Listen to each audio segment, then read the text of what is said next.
At? Panyo. Sander. Ay, sa parade kayo ha, wag mong ano yan. Pagdadala mo yung cellphone mo, para pag i-ano mo yung cellphone mo, lagay mo lang dito. Okay. Mga guys, ihatid ko nga pala ang aking bunsong anak na player, no? Player daw, player.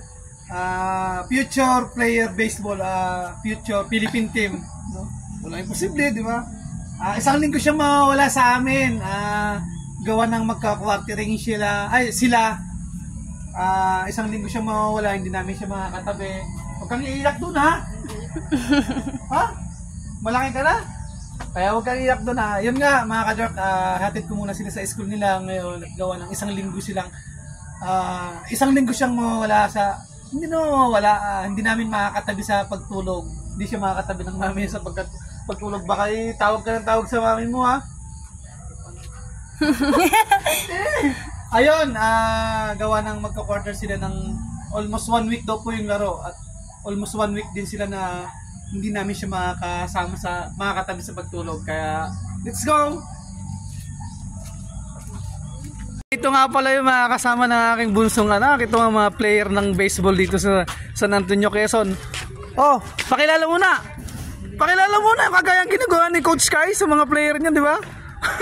Ano? Ano ba? Oh, taga saan? Anong pangalan? Taga saan? Kurt Matthew po.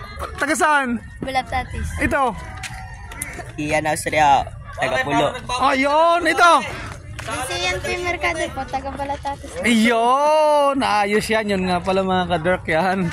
Ito nga pala. Yung mga ano dito. Ito. Yun. Ibang mga player nila na mga kalaban nila. Oh. Yung iba dito po nagka-quarter yan mga ka-Dirk. Yan. Mga iba't ibang lugar po yan. Yan. Ay. Mga taga Mulanay, Quezon yan? Yan, mga taga Mulanay, Quezon daw po, Alabat at ano pa pare? Alabat, Bata. Yun, Mauban, Gumaka. Dito nga pala sila sa Puri na elementary school, nagka-quarter. Yay! Iangat nyo yung bandera ng San Antonio, ha? Ano?